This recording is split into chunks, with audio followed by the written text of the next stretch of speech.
Cinema ఒకటి, ఆ 'కొత్త బంగారు లోకము', 'హ్యాపీ డేస్' ఇలాంటి సినిమాలు ఈ సాంగ్స్ ఇవంతా ఈ టైంలో వచ్చుంటే భయంకరంగా వైరల్ అయ్యేమో అప్పుడప్పుడు అనిపిస్తుంది.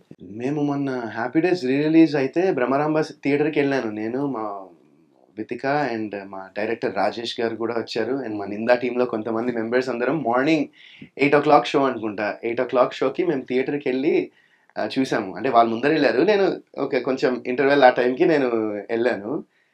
ఓ మై గాడ్, అసలు రెస్పాన్స్ అయితే ఒక నేను సినిమా థియేటర్కి వెళ్ళినట్లేదు, నేను ఒక కాన్సర్ట్కి వెళ్ళినట్టు ఉంది లిటరల్ గా.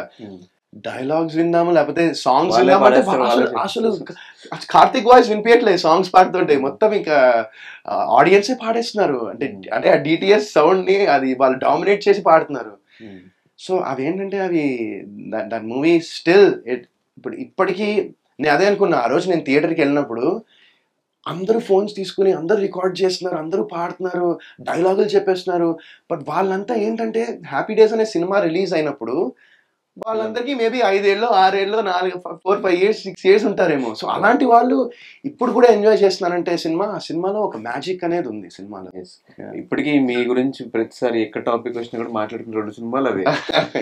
దట్స్ లైక్ నేను అదే చెప్తాను, అది ఒకటి లెఫ్ట్ ఐ ఒకటి రైట్ ఐ లాగా నాకు అది. సో వాళ్ళందరూ టచ్ లో ఉన్నారు ఇప్పటికీ? 'హ్యాపీ డేస్', 'కొత్త బంగారు' లేదు, వాళ్ళందరూ టచ్ లో లేదు. తమన్నా గానీ నేను అసలు మాక్సిమం ఏంటంటే నా షూటింగ్ చేసుకుంటాను, అది వెరీ నీకు కూడా తెలుసు కదా, లిమిటెడ్ సర్కిల్. నా ఇంట్లో ఎప్పుడైనా బర్త్డే అయితే మేబీ ఒకసారి మనం కలిసాము ఇక్కడ బర్త్డే ఎవరితో అయితే.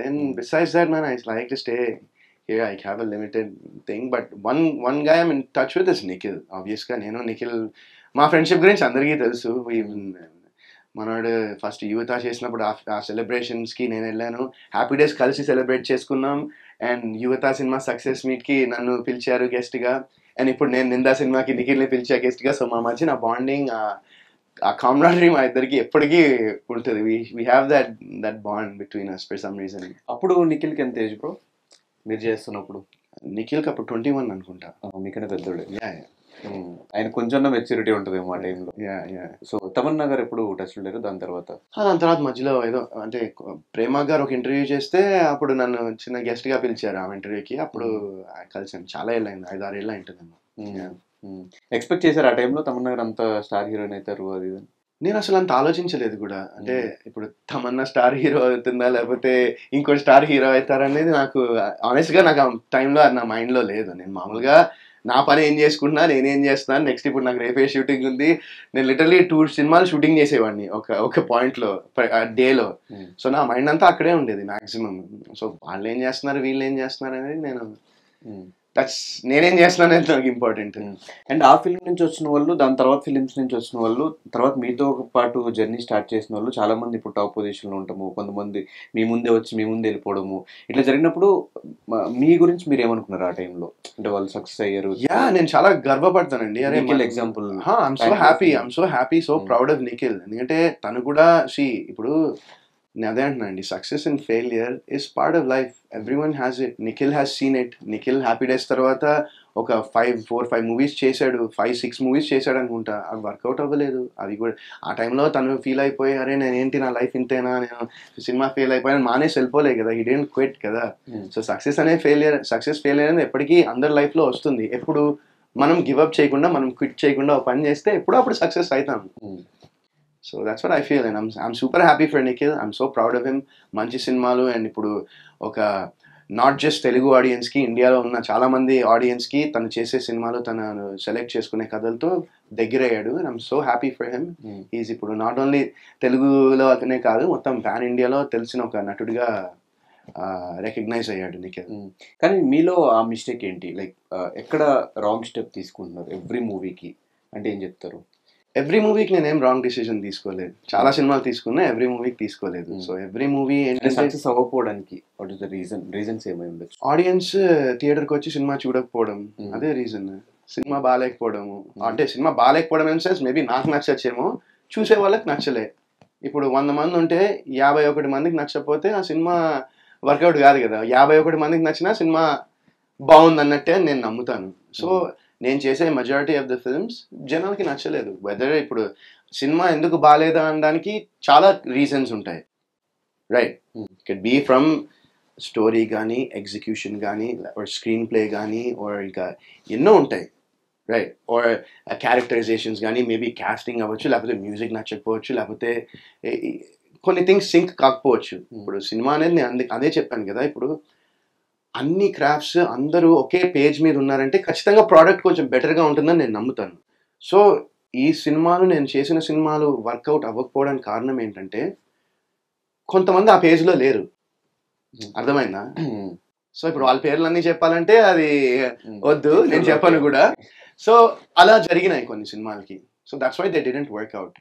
అండ్ అది రెస్పాన్సిబిలిటీ నేనే తీసుకుంటా 100%. ఎందుకంటే అది నేనే, ఆ జడ్జ్మెంట్ అది ముందరే నాకు తెలియాల్సింది. బట్ ఆ టైంలో నేను చెప్పాను కదా, ఏజ్ వల్ల కానీ వాట్ ఎవర్ ఇట్ మేబీ, నేను అంత కేర్ తీసుకోలేదు. సో అది 100% మిస్టేక్ నాదే. కానీ మధ్యలో బిగ్ బాస్ డెసిషన్ తీసుకున్నారు బ్రో. అంటే సినిమాలు చేసుకుంటూ, అంటే కొంతమంది వచ్చి ఫేమ్ కోసం వస్తారు, లేదంటే డబ్బుల కోసం వస్తారు. మీకు అప్పటికి ఉన్న ఫేమ్ ఉంది, డబ్బులు ఉన్నాయి. దేనికోసం మీరు మళ్ళీ బిగ్ బాస్ షో? డబ్బులు ఉన్నాయంటే నేను చెప్తాను ఇప్పుడు, డబ్బులు ఉన్నాయంటే అదే అదే అంటారు, ఇట్లా నన్ను చూసి అట్లా అనుకుంటారు. అలా కాదు. డబ్బులు ఉన్నాయి ఇన్ ద సెన్స్ ఏంటంటే, ఎవరికైనా ఎంత డబ్బు ఉన్నా, ఇప్పుడు నేను ఆ టైంలో యూఎస్ వెళ్ళిపోయి 1 సంవత్సరంన్నర 2 సంవత్సరాలు ఏం చేయలేదు. అంటే ఏం చేయలేని సెన్స్, ఓకే ఒక రెస్టారెంట్ ఏదో ఒకటి అనుకున్నాము, అది చేసాము, మధ్యలో ఒక కోర్స్ చేశాను. ఎందుకు ఇంకా సినిమాలు వద్దు, ఇండస్ట్రీ వద్దని వెళ్ళిపోయారా ఆ టైంలో? సినిమాలు వద్దు, ఇండస్ట్రీ వద్దు కాదు. నేను చేస్తున్న సినిమాలు, నేను సెలెక్ట్ చేసుకున్న స్క్రిప్ట్స్ మీద నాకే సాటిస్ఫాక్షన్ లేకుండా అయిపోయింది. ఓకే. అంటే నేను చేస్తున్న వర్క్, నేను రేపు పొద్దున్న సినిమా చూస్తే అరే ఎందుకు చేశాను ఇది అనే ఫీలింగ్ నాకు కలిగింది కొన్ని సినిమాల తర్వాత.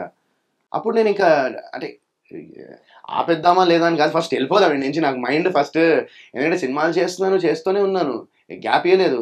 అసలు వర్కౌట్ అవ్వట్లేదు, ఒక్కొక్క reason.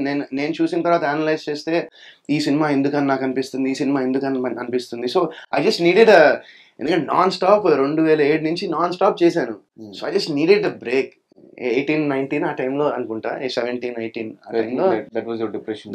I wasn't depressed, brother, because I have a good family and I have an amazing wife and I have amazing parents.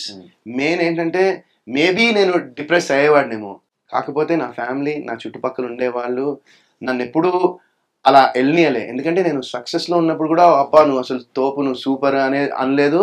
And నేను ఫెయిలియర్లో ఉన్నప్పుడు కూడా నువ్వు వేస్ట్ గాడిది, నువ్వు అసలు ఫెయిలియర్వి అని ఎవరు అనలేదు. ఎప్పుడు మా ఇంట్లో, మా ఫ్యామిలీకి, నాకున్న ఫ్రెండ్స్కి అండ్ నేనంటూ తెలిసిన వాళ్ళకి నేను ఎప్పుడు వరుణ్ లేకపోతే సందేశ్ అంతే. So they all gave me that love. నేను ఎప్పుడు ఆ ఫీలింగ్లో అయితే వెళ్ళలేదు. అప్సెట్ ఫీల్ అయినా, హర్ట్ ఫీల్ అయినా, బాధ ఫీల్ అయినా అంటే డెఫినెట్గా 100% ఎస్ అంట. నేను మనిషిని, నాకు అన్ని ఎమోషన్స్ ఉంటాయి.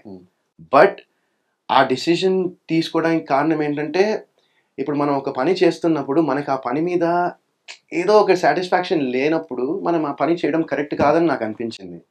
సో నేను న్యాయం చేయట్లేదు నాకు, కానీ నేను అర్థంలో చూసుకున్నప్పుడు నాకు నా మీదే అనిపించేది, ఎందుకు ఇది కరెక్ట్, నువ్వు ఎందుకు ఈ డిసిజన్, ఎందుకు ఈ సినిమాలు చేస్తున్నావు అనే ఫీలింగ్ నాకే వచ్చింది. సో ఆ టైంలో that was the decision I made to go to US వెళ్ళి, ఇంకా అక్కడ బ్రేక్ తీసుకుని అక్కడ ఇలాంటి కొన్ని థింగ్స్ చేశాము. చేసిన తర్వాత అప్పుడు నేను ఒక స్టోరీ, నాకు చాలా కిక్ ఇచ్చిన స్టోరీ ఒకటి వచ్చింది. సో దానికోసం ఇండియా వచ్చిన తర్వాత అప్పుడు ఈ కాల్ వచ్చింది. సో ఈ కాల్ వస్తే వితికాకి బాగా ఇష్టం. First of all Bigg Boss ఆ టైంలో ఫాలో అయ్యేది చాలా. She used to watch the episodes and everything before. And she was like ఇది ఎక్స్పీరియన్స్ బాగుంటుంది ఇది అని చెప్తే, ఇంకా నాకు కూడా ఏంటంటే నేను ఒక్కడనే అయితే ఇంపాసిబుల్, నా వల్ల ఏది కాదు, నాకు విధిగా కూడా ఉంది కాబట్టి వెళ్ళా. అండ్ డెఫినెట్గా ఫైనాన్షియలీ ఇట్ వాజ్ గుడ్ అని చెప్తాను నేను. So that was also there. And నాకు నిజంగా అనిపిస్తుంది అలాంటి ఒక జర్నీ అనేది లైఫ్లో మళ్ళీ రాదు. 105 days ఒక ప్లేస్లో ఉండి, అదేంటంటే అసలు మొత్తం ప్రపంచానికే నువ్వు అసలు ఇంకా ప్రపంచంలో లేవన్నట్టు ఉంటుంది. అది బేసిక్గా ఇదే ప్రపంచం అయిపోతుంది ఒక 105 days. సో ఇలా ఒక మొత్తం క్లోజ్డ్ డోర్స్లో ఒక 105 days ఉండాలంటే it's not a easy task అది. బట్ దట్ 91 days విధిగా నాతో పాటు ఉంది కాబట్టి నేను అక్కడ ఉన్నాను అనుకుంటా నేను అన్ని రోజులు. లేకపోతే నేను సస్టైన్ అయ్యేవాడిని అని కాదనిపిస్తుంది. నేను I probably would have not been able to do it. ఎందుకంటే నేను అంత ఈజీగా I don't it takes me time to mingle with people. But once I mingle ఇంకంతే, ఇంకా they become like my family. So ఇప్పుడు ఆ జర్నీ అనేది positive అయిందా, నెగిటివ్ అయిందా?